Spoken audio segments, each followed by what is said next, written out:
दोस्तों नमस्कार। भारत की आजादी के हम 77वें गणतंत्र दिवस को मनाने जा रहे हैं और 77वें गणतंत्र दिवस के बारे में हमारी युवा पीढ़ी को, हमारे बच्चों को, हमारे देश के नागरिकों को पता होना चाहिए कि देश संविधान से चलता है और संविधान कैसे बना, संविधान के बारे में और उसकी प्रक्रिया के बारे में हमारे बच्चों को और जो नए हमारी पीढ़ी है, युवा जनरेशन है, उनको जरूर पता होना चाहिए। भारतीय संविधान की ड्राफ्टिंग कमेटी प्रारूप समिति कुल 7 सदस्यों की थी। इसमें 7 सदस्य थे, तो उसमें सभी ने मिलकर काम किया। 7 सदस्यों में इनका गठन 29 अगस्त 1947 को किया। इसकी अध्यक्षता डॉक्टर भीमराव अंबेडकर जी ने की थी। इसमें जो 7 सदस्य थे, डॉक्टर भीमराव अंबेडकर जी जो कि अध्यक्ष भी थे इस समिति के, एन गोपाल स्वामी अयंगार जी, अल्लादी कृष्ण स्वामी अय्यर जी, डॉक्टर KM मुंशी जी, सैयद मोहम्मद सादुल्लाह जी, एन माधव राव जी और TT कृष्णमाचारी। ये 7 सदस्यों से मिलकर एक कमेटी बनी थी जो कि संविधान का निर्माण करना था। भारत के संविधान का निर्माण संविधान सभा कॉन्स्टिट्यूएंट असेंबली द्वारा किया गया, जिसे बनने में 2 वर्ष 11 महीने और 18 दिन का समय लगा। लेकिन जब हम देश की बात करते, देश के हित की बात करते और आजादी की बात करते, तो हमें अपने संविधान के बारे में भी पता होना चाहिए। क्यों? क्योंकि हम पूरे देश में जो नियम कानून है, जो हमारे राइट्स हैं, जो हमारे इक्वलिटी है, जिसके कारण हम स्वतंत्र भारत में अपनी आवाज उठा सकते हैं, हम अपने अधिकारों की मांग कर सकते, संविधान से ही संभव। यह 26 नवंबर 1949 को बनकर तैयार हुआ और 26 जनवरी 1950 को लागू किया गया। इसी दिन को हम गणतंत्र दिवस, जैसे कि रिपब्लिक डे हम कहते हैं। डॉक्टर BR अम्बेडकर की अध्यक्षता वाली प्रारूप समिति, ड्राफ्टिंग कमेटी जिसको हम कहते हैं, ड्राफ्टिंग कमेटी ने इसका मसौदा तैयार किया था और प्रेम बिहारी नारायण रायजादा ने इसे हाथ से लिखकर तैयार किया था, जिसे 24 जनवरी 1950 को संविधान सभा द्वारा अंतिम रूप दिया गया था और 26 जनवरी 1950 को इसको लागू कर दिया गया था। ये सब बातें हमें जरूर पता होनी चाहिए। संविधान निर्माण का उद्देश्य क्या है? संविधान जब बनाया, संविधान को हमने देखा, परंतु संविधान बनाने के पीछे उद्देश्य क्या है, उन सब उद्देश्यों के बारे में भी हमारी युवा पीढ़ी है, जो नेक्स्ट जनरेशन है आने वाली, इन सभी को पता होना चाहिए। बहुत जरूरी विषय होता है। शुरुआत 13 दिसंबर 1946 को हुई। जवाहरलाल नेहरू जो हमारे प्रधानमंत्री थे द्वारा प्रस्तुत देश प्रस्ताव, जिसको ऑब्जेक्टिव रेजोल्यूशन कहते हैं, उसमें संविधान सभा होती है। संविधान सभा का गठन 1946 में कैबिनेट मिशन के प्रस्ताव के आधार पर किया गया। संविधान जो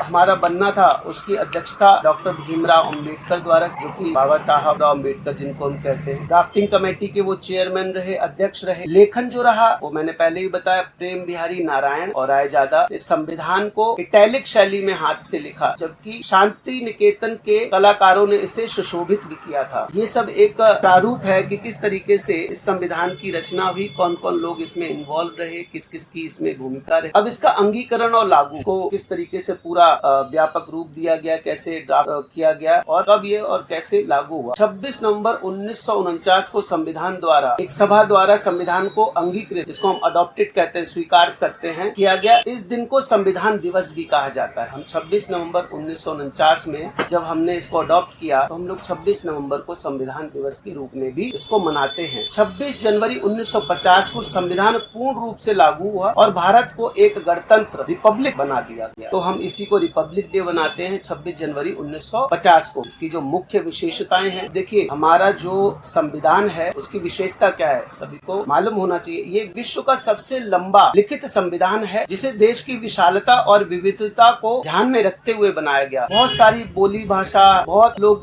जो है जगह जगह पर जब एक एरिया से दूसरे एरिया में पहुंचते हैं, 10-10 किलोमीटर पे हमारी बोली बदल जाती है, हमारी वेशभूषा बदलती है, हमारी भाषाएं बदल जाती है। तो विविधताओं में भी एकता, इन सभी चीजों को ध्यान में रखते हुए इस संविधान का निर्माण, इस संविधान को हम विश्व का सबसे लंबा लिखित संविधान मानते हैं। इसीलिए हमें भारत पर गर्व है और आने वाले हम 77 में अपने गणतंत्र दिवस को, अपने रिपब्लिक डे को बहुत अच्छे से हर्षोल्लास से मनाने वाले। 2047 की जो हमारी कल्पना है कि विकसित भारत है, विकसित भारत की तरफ हम अग्रसर हैं और इस बार हम 77वें गणतंत्र दिवस पर एक अलग ऊर्जा, एक अलग शक्ति और सैन्य पराक्रम को भी देखेंगे। बहुत बहुत धन्यवाद। भारत माता की जय। वंदे मातरम।